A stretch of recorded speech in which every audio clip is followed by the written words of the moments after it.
Hello students, how are you? I hope आप सब अच्छे से पढ़ रहे होंगे। आज मैं आपको स्टार्ट कर रहा हूँ आपके लिए डिटर्मिनेंट्स के अंदर कुछ एक most expected and most important questions. उस सीरीज के अंदर ये आज उसका पहला क्वेश्चन है। This is the question number first, और ये एग्जाम्स में भी आ चुका है कई बार।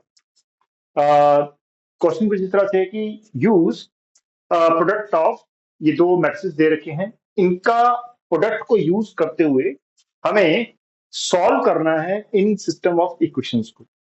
तो आइए चलिए स्टार्ट करते हैं। सबसे पहला काम हमारा ये होना चाहिए कि ये जो हमें मैट्रिसेस दे रखे हैं, इन मैट्रिसेस को हम एक नाम दे देते हैं।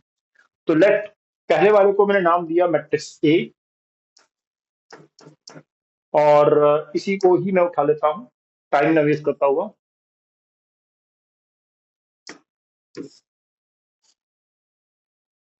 और दूसरे को नाम दे दिया मैंने मैट्रिक्स बी।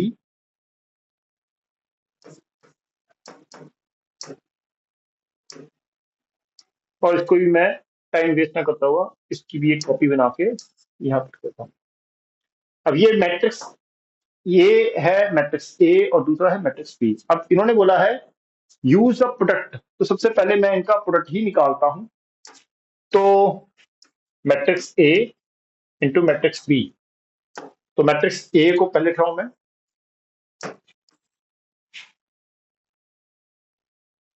और फिर मैं मैट्रिक्स बी को लिखने जा रहा हूं।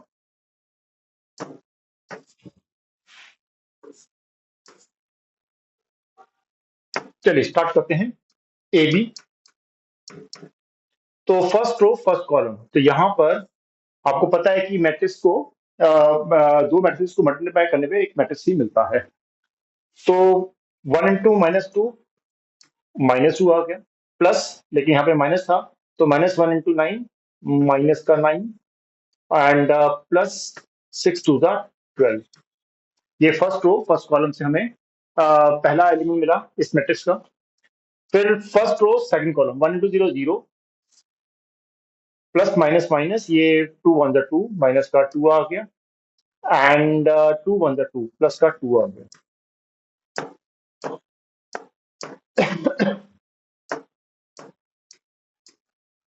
इसके बाद फर्स्ट रो थर्ड कॉलम, तो 1 इंटू 1 आ गया है, plus minus plus plus plus plus हो जाएगा, 1 2 3 3, और 2 2 4, लेकिन माइनस का 4। अब इसके बाद second row first column, 0 into -2 0, 2 into जो है 2 इंटू 9 18, देन 6 इंटू 3 माइनस का 18। सेकंड रो सेकंड कॉलम, तो 0 इंटू 0 0, प्लस 2 2 4, माइनस के 3। देन उसके बाद second row third column, 0 into 1 0, 2 3 6, minus के 6, और माइनस वन प्लस के 3 2 6। Then third row first column, 3 2 6, minus का 6 आ गया, माइनस 2 इंटू 9 माइनस के 18, then 4 6 4 plus 4। Third row second column, 0 3 into 0 हो गया, -2 इंटू 2 प्लस का 4, देन 4 1 4 प्लस का 4, यहाँ पे -4 प्लस का 4। थर्ड रो थर्ड कॉलम, तो 3 1 3, और -1 प्लस 3 2 6, देन 4 2 8, माइनस का 8। अब यहाँ पर हमें क्या मिल रहा है, ए बी, ये आ जाएगा, नॉट तो 11 होते हैं, माइनस की 11 और प्लस के 12, तो इनको सॉल्व करने पर हमें मिलेगा 1। 2 में से 2 गए 0, ये आ जाएगा 0। 3 + 1 4, 4 में से 4 गए 0। 8 18 18 माइनस हो जाएगा 0। 4 में 3 गए 1, 6 में 6 गए 0, और 18 + 6 24, -24 + 24 0, 4 - 4 0, एंड 6 + 3 9, 9 में से 8 गए 1। तो आप देख पा रहे हैं ये हमें एक आइडेंटिटी मैट्रिक्स मिल गया है। तो मैं यहाँ पर लिख सकता हूँ A B is equal to identity matrix. ये एक बहुत ही इंपॉर्टेंट हमें एक इक्वेशन मिली है। इसी इक्वेशन को हम लिख के रख लेते हैं, इसको आगे यूज करेंगे।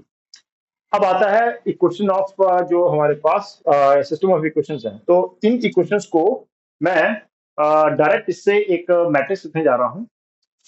मैट्रिक्स इसका नाम दे रहा हूं मैं D. This D matrix is actually यहां से बनेगा इन इक्वेशन से। तो एक्स का जो कॉफिशिएंट है यहाँ पे 1 है, तो 1 लिखा। वाई यहाँ पे नहीं है मेरे पास, 0। देन जेड है 3। फिर दूसरी इक्वेशन ये है -x + 2y - 2z is equal to 4। इसमें एक्स का कोएफिशिएंट -1 था, तो -1। वाई का कोएफिशिएंट 2 था, 2। और जेड का कोएफिशिएंट -2 था। फिर उसके बाद आ जाता है तीसरा 2 -3 एंड 4। ये तो आ गया हमारे पास मैट्रिक्स डी। और एक्स का बना रहा हूं मैं, जो पता है हमारे पास 3 वेरिएबल्स होते हैं, ये वेरिएबल मैट्रिक्स होता है, ये कोएफिशिएंट का मैट्रिक्स होता है, x comma y comma z. और एक कांस्टेंट्स का ले रहा हूं, उसको मैं ले रहा हूं सी, दैट इज 9 4 -3। तो इस तरह से मुझे ये मैंने इक्वेशन से ये ड्राइव कर लिया है।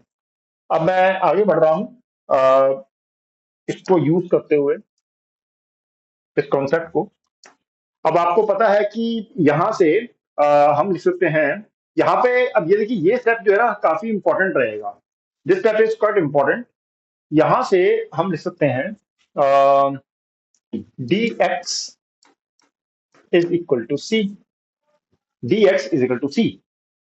और एक्स को मैं यहीं पे छोड़कर अगर मैं डी इधर जाता हूँ तो ये बन जाएगा डी इनवर्स इंटू सी। ठीक है जी, डी इनवर्स इंटू सी बन जाएगा।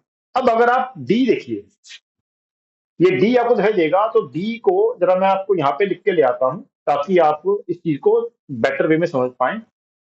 बाद में मैं इसको मिटा दूंगा। ये डी है और यहाँ पर आपके सामने एक ए भी है, ए। तो मैं ए को भी लेके आ रहा हूँ ताकि आपको मैं उसका कंपैरिजन करके दिखा सकूँ। देखिए ये ए है।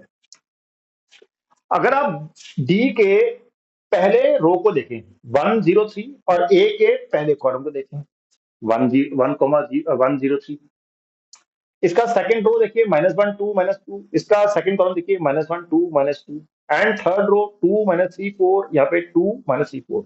तो आपको यहां से एक कंक्लूजन निकल रहा है। क्या कंक्लूजन निकल रहा है कि दरअसल जो डी मैट्रिक्स है ना, वो ए मैट्रिक्स का ट्रांसपोज है, ए ट्रांसपोज के बराबर है। यानी कि अगर मैं इसको इसको ऐसे लिख सकता हूं, सॉरी,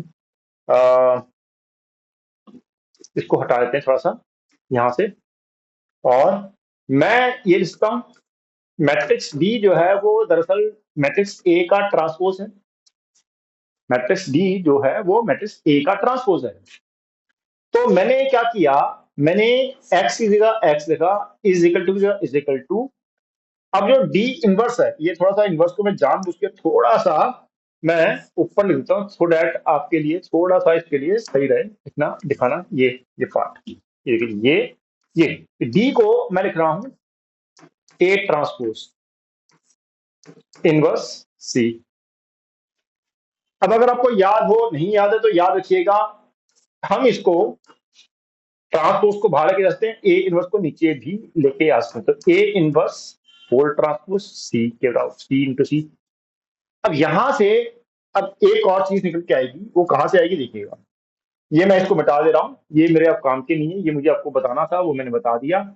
अब आइए क्वेश्चन 1 में। 1 में अगर आप देखें यहां से क्वेश्चन 1 के अंदर, तो मैं अगर बी को यहीं छोड़ देता हूं, तो ये जो ए है जब इधर जाएगा तो ये बन जाएगा ए इनवर्स इंटू आई। और अगर आपको याद हो, ए इनवर्स इंटू आई जो होता है वो ए इनवर्स के बराबर होता है। तो मैं यहाँ पे इसको इक्वेशन 1 बना रहा हूँ, इसको हटा देता हूँ 1 को यहाँ से, वरना कंफ्यूजन हो जाएगी, 2 इक्वेशन 1 नहीं हो सकती।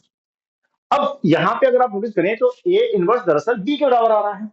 तो यहां पर मैं लिख रहा हूं from equation number 1 x is equal to A inverse दिया मैंने बी।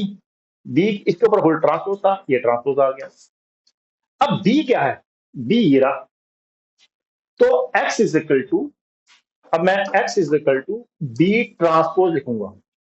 तो बी ट्रांसपोज क्या होगा, बी के जो पहला रो है उसको मैं पहला कॉलम बना रहा हूं, -2 0 1, और सेकंड रो का मैं सेकंड कॉलम बना रहा हूं जो है, ठीक है जी। और यहां पे आ जाएगा आपका 9 2 -3 6 1 -2, और सी जो हमने ऑलरेडी हमारे पास था उस पर मैं सी लगा रहा हूं, ठीक है जी। 9 4 और -30, 9 4 और -30। बस अब मुझे इसको मल्टीप्लाई करना है, फर्स्ट रो को इससे 9 से करेंगे, -2 × 9 18 माइनस के प्लस 9 4 का जो है इसका आ जाएगा आपका दैट इज 36, और फिर आ जाएगा plus minus minus 6 is 18। Then उसके बाद 0 × 9 9 प्लस 4 2 8 और माइनस के 3 1 3, 1 × 9 9 माइनस के 3 को 4 से करेंगे, माइनस के 12 और माइनस माइनस प्लस 3 2 6। इससे जो हमें मिलने वाला है x वो कितना आएगा,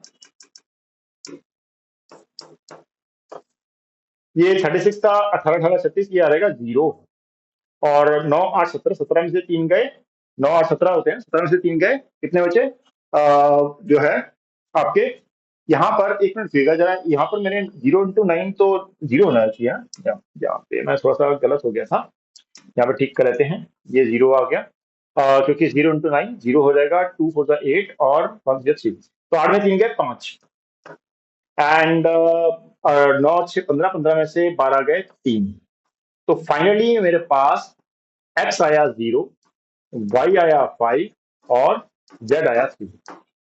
तो इस तरह से हमने ये क्वेश्चन को सॉल्व किया।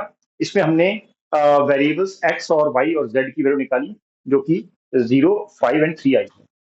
तो इस तरह से इस क्वेश्चन को करना है। आई होप आपको ये क्वेश्चन का तरीका समझ में आया होगा, और अगर आपको समझ में आया तो प्लीज मुझे इसके ऊपर कमेंट्स में बताइएगा, और ज्यादा से ज्यादा सब्सक्राइब कीजिए मुझे और शेयर कीजिए, ताकि मैं आपके लिए और अच्छे वीडियोस लेके आ सकूं। ये इस सीरीज का पहला क्वेश्चन है, ऐसे ये अभी सीरीज लगातार चलती रहेगी जिसमें आपको काफी अच्छे इंपॉर्टेंट क्वेश्चंस आपको देखने को समझने को मिलेंगे। थैंक यू, ध्यान रखिएगा, पढ़ते रहिए।